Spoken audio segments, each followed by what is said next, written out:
Hello students, welcome to my YouTube channel Math Mavens. I am Sumit Bansal.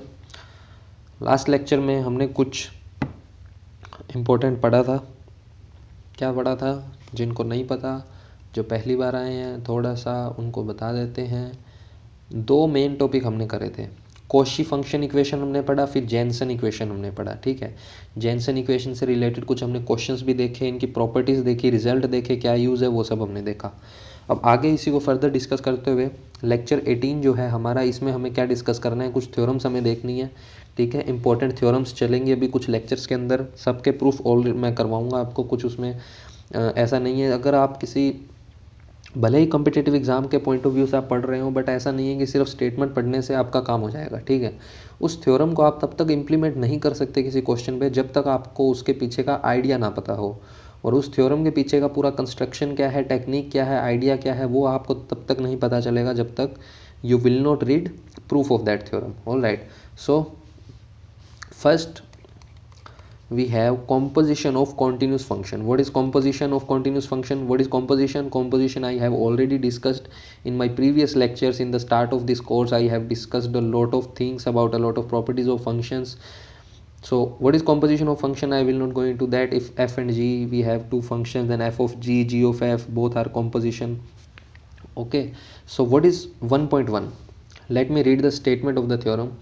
If f is continuous at x equals to a and g is continuous at the point f of a. All right, so कहने का मतलब क्या है, जो f है उसके domain में अगर a आ रहा है तो g के जो डोमेन में है कौन आएगा, f ऑफ a। यानी कि जो कॉम्पोजिशन हम बनाने की कोशिश कर रहे हैं वो क्या बनाने की कोशिश कर रहे हैं, g ऑफ f बनाने की कोशिश कर रहे हैं, है ना। तो जब f अगर किसी a पॉइंट पर कोई वैल्यू लेता है तो g के लिए वो पॉइंट क्या होगा, f ऑफ a होगा। तो इसलिए यहाँ पर हम क्या कह रहे हैं कि जो g है उसके लिए कॉन्टीन्यूटी होगी किस पर, f ऑफ a पर। अगर a पर कॉन्टीन्यूटी है f के लिए। ऑल राइट, सो देन क्या होगा, the composite function g of f is continuous at x equals to a। यानी कि जो f है वो कॉन्टीन्यूस है a पर, g जो है वो कॉन्टीन्यूस है हमारा f ऑफ a पर। तो g ऑफ f जो होगा ये कॉन्टीन्यूस होगा किस पर, a पर। अब ये कैसे प्रूफ करेंगे, सिंपल सा तरीका है, बाय डेफिनेशन हमें चलना है। क्या चलना है, by definition. All right, so by definition कैसे चलेंगे, सबसे पहले देखो हम क्या कर सकते हैं इसमें। देखो जो g फंक्शन है वो f के लिए जो पॉइंट ले रहा है वो क्या ले रहा है, f ऑफ a ले रहा है ना। सो सबसे पहले एज्यूम कर लो, let f of a is equals to b and f of x is equals to y। Obviously यही लेना होगा हमें, है ना। So by definition of continuity, by definition of continuity की जो हमने कॉशी डेफिनेशन पढ़ी है उसको यूज़ करूँगा। सीक्वेंशियल अप्रोच हम यहाँ नहीं यूज़ कर रहे हैं, ऑल्दो उससे तो 2 लाइन का प्रूफ होगा हेने डेफिनेशन से। बट हेने डेफिनेशन जब कर लेंगे हम, यानी कि सीक्वेंस सीरीज जब पढ़ लेंगे, तभी ये सारी चीज़ें मैं दोबारा डिस्कस कर सकता हूँ, कोई उसमें ऐसा इशू नहीं है। So by definition of continuity what we have, for any epsilon if g is continuous at f of a, then for any epsilon there exists delta greater than 0 such that g continuous है किस पर, f of a पर, यानी कि b पर। तो g of y minus g of b, this will be less than epsilon whenever distance between y and b is less than delta। all right, सो अब जब मैंने ये लिखा है y minus B less than delta, तो इसको आप क्या लिख सकते हो, आपको पता है ये एक्चुअल में आपने लिख क्या दिया, f of x minus f of a लिख दिया। यानी कि y और b की वैल्यू मैंने पुट करी, तो आप ये भी लिख सकते हो कि f ऑफ x और f ऑफ a के बीच का जो डिस्टेंस है वो लेस देन जब डेल्टा होगा तब आपका ये डिस्टेंस लेस देन एप्सिलॉन होगा। अब यहाँ से आपको f की कॉन्टीन्यूटी याद आएगी कि एफ बी तो कॉन्टीन्यूस गिवन है a पर।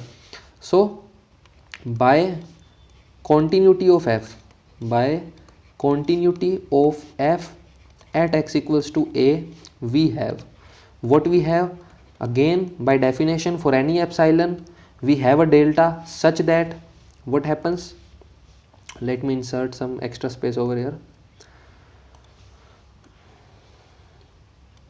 So by continuity of f at x equals to a, we have what we have, by definition we have for any epsilon, we have for any epsilon greater than 0 there will exist delta greater than 0 such that f of x minus f of a is less than epsilon. Okay,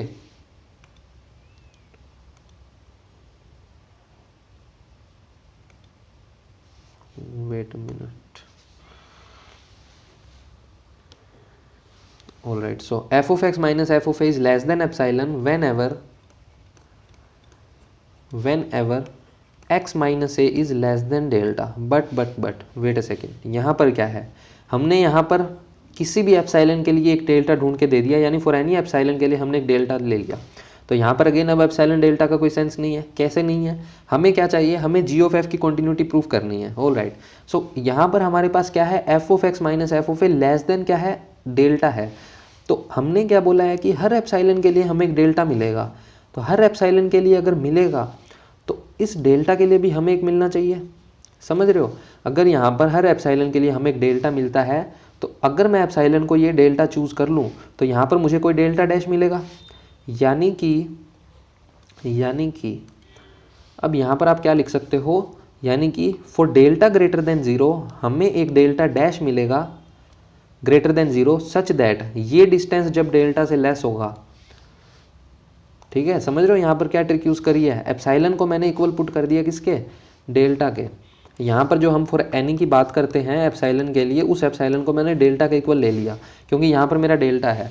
तो जब कभी भी इस delta के लिए मैं continuity discuss करूंगा F की, तो एक डेल्टा डैश ज़रूर मिलेगा कि जब कभी एक्स और ए के बीच का डिस्टेंस डेल्टा से कम हो, इन दोनों के बीच का डिस्टेंस किससे कम होगा, डेल्टा से. अब इन दोनों के बीच का डिस्टेंस डेल्टा से जब भी कम होता है तो हमारे पास ये होता है, यानी कि जब कभी ये डिस्टेंस डेल्टा से कम होगा तो ये इंप्लाई कर देगा, क्या इंप्लाई करेगा कि g of y minus g of b less than epsilon होगा. कब होगा, whenever x minus a less than होगा किससे, डेल्टा डैश से. यानी कि क्या हो गया ये, यहाँ पर यह लिख सकते हो आप, g of f of x minus g of f of a is less than epsilon. यानी कि g of f x minus g of f of a less than epsilon whenever x minus a is less than delta dash. Again in a similar fashion we have whenever x minus a is less than delta dash. So what this will imply, this will imply g of f is continuous, at x equals to a. Why this is so, because for any epsilon we have find delta dash such that whenever this distance is less than delta, this distance is always going to be less than that chosen epsilon. All right, so this will give us continuity of composition function at that point. What is that point, that is x equals to a. All right, so I think nothing is there. This is very simple proof and basic proof. Okay, I am just using Cauchy's definition of continuity. All right, so यहाँ पर हमारा क्या होगा, अब इसमें next मैंने यहाँ पर कुछ अलजेब्रा इसमें लिखे हैं, अलजेब्रा ऑफ कॉन्टिन्यूस फंक्शन. जैसा कि हमने अलजेब्रा ऑफ लिमिट्स देखी है, अलजेब्रा ऑफ फंक्शन देखा है, उसी सेंस में हम बात कर रहे हैं अलजेब्रा ऑफ कॉन्टिन्यूस फंक्शन. वही plus minus multiply divide scalar multiplication. So what we have, first of all we have if f and g are two continuous function on domain D, okay, then f plus minus g is always continuous. Obviously f into g is continuous, k into f is continuous. What is k? K is a constant, k belongs to real number. F upon g is continuous, but we have some constraint upon this g. This g should not be equal for all x is equals to d. यानी कि domain में से कोई भी x आप choose करो तो उसके लिए gx नॉन ज़ीरो होना चाहिए, तभी तो ये f अपॉन g डिफाइन होगा. अदरवाइज तो ये डिफाइन ही नहीं होगा. अगर ये ज़ीरो हो गया तो अनडिफाइंड हो जाएगा, है ना. तो ये जो है अलजेब्रा ऑफ कॉन्टिन्यूटी आप देख सकते हो थोड़ी सी. ठीक है, ये चारों चीज़ें ट्रू होगी. इनका कोई प्रूफ करना जाए तो वो आपके लिए होमवर्क है. प्रूफ क्या होगा वो मैं आपके लिए होमवर्क छोड़ देता हूँ. हेने डेफिनेशन को यूज़ करोगे तो 1 सेकेंड में हो जाएगा. हेनेस डेफिनेशन, बाय हेनेस डेफिनेशन कैसे करोगे, थोड़ा सा आइडिया दे देता हूँ. हेने डेफिनेशन क्या कहती है, अगर ए एन कन्वर्ज करता है ए पर तो आपका एफ ऑफ ए एन जो है वो कन्वर्ज करेगा किस पर, एफ ऑफ ए पर.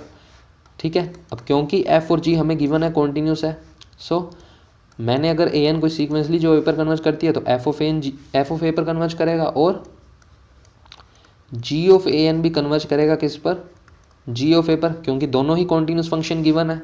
नाउ हमें प्रूफ क्या करना है, एफ प्लस माइनस जी को कॉन्टिन्यूस प्रूफ करना है। तो ये कॉन्टिन्यूस कब होगा, जब f plus minus g f of a n converge करे किस पे, f plus minus g of a पर कन्वर्ज करे, है ना। तो ये क्लियरली यहाँ से दिख रहा है। अलजेब्रा फंक्शन यूज़ करोगे तो ये हो जाएगा f of a n plus minus g of a n, और ये कन्वर्ज किस पर करेगा, f of a n converge करता है किस पर, एफ ऑफ ए पर, g of a n converge करता है किस पर, जी ऑफ ए पर। तो इसको आप क्या लिख सकते हो, एफ प्लस माइनस जी ए। तो कहने का मतलब ये कन्वर्ज कर जाएगा इस पे, यानी कि ये जो है आपका कन्वर्ज कर गया इस पे, ठीक है। और यही हमें प्रूफ करना था। तो इस टाइप से आप यूज़ कर सकते हो। एप्सिलॉन डेल्टा यूज़ करना चाहो, कॉची डेफिनेशन यूज़ करना चाहो तो वो भी सिंपल है, कुछ इसमें ऐसा नहीं है। सेम तरीके से हम चलेंगे, ठीक है ना, सेम तरीके से हमें चलना है। ये हो गया हैने की डेफिनेशन से प्रूफ, और अगर आप कॉची डेफिनेशन से करना चाहो तो भी हो जाएगा बाय कॉशी's डेफिनेशन। गिवन क्या है हमें, now by using Cauchy definition we will prove it. Okay, first वाला कर देता हूँ मैं, बाकी आप कर सकते हो। सेम आइडिया लिमिट्स की तरह चलेगा जैसा हमने लिमिट्स के लिए प्रूफ करा था। सो गिवन क्या है, गिवन है हमें f and g continuous at x equals to a, ये हमें गिवन है। यानी कि बाय डेफिनेशन क्या होगा, बाय डेफिनेशन होगा ये कि for any epsilon there exist delta greater than 0 such that f of x minus f of a is less than epsilon whenever either you can write for all, there is no issue in that, but whenever x minus a is less than delta. Similarly we can have for any epsilon we can find a delta such that whenever distance between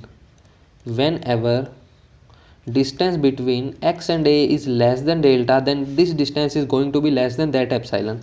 Now I am choosing same epsilon and same delta. If you will write here delta 1 and delta 2, you can always try to write maximum, take maximum and minimum of those delta 1 delta 2 and you will have a new delta. Okay, that delta will always work, there is no issue in that. I have already told you in when we have proved limit uniqueness of limit. Okay, जब uniqueness of limit हमने prove करा तब delta 1 delta 2 का कैसे maximum minimum choose करके हमने उसको दिखाया था। जब बाउंडेड का किया था तब कैसे मैक्सिमम मिनिमम चूज़ किया था, प्रीवियस लेक्चर्स के अंदर हम टेक्निक देख चुके हैं, ठीक है।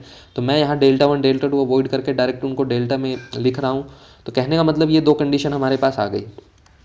नाउ प्रूफ क्या करना है, क्लेम क्या है हमारा कि एफ प्लस माइनस जी जो है वो कॉन्टीन्यूस है। ये कॉन्टीन्यूस कब होगा, जब हम फॉर एनी एप्साइलन के लिए एक डेल्टा ऐसा दे देंगे कि यहाँ पर लिखेंगे जब f plus minus g of x minus f plus minus g of a, this distance is less than epsilon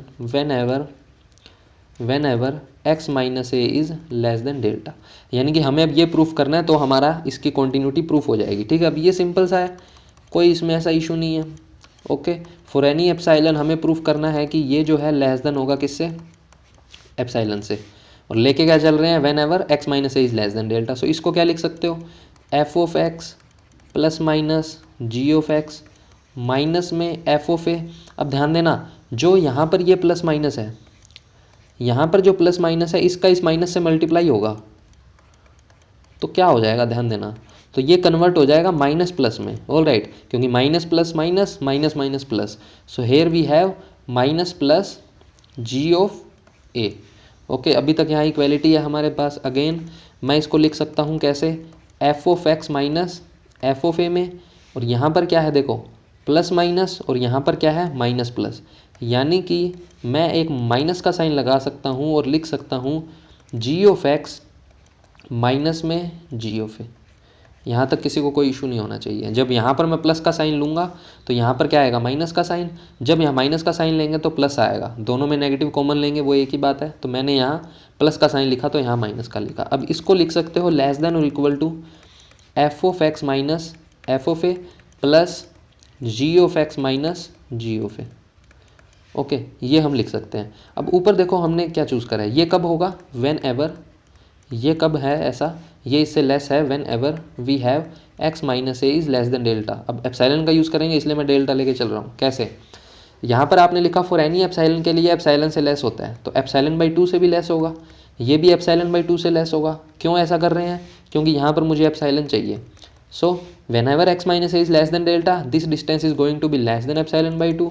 similar way this distance is going to be less than epsilon by 2 and overall this distance is going to be less than epsilon whenever we have this condition. That means what we have proved, that is f plus minus g is continuous at x equals to a. All right, so this is Cauchy's definition, and earlier we have proved for Henne's definition. So both way you can do it. So this is very easy process. You can always try to write proof, always try to use the definition which we have used in the proofs earlier. All right, so I think this is enough for this video. In the next video we will discuss some important theorems.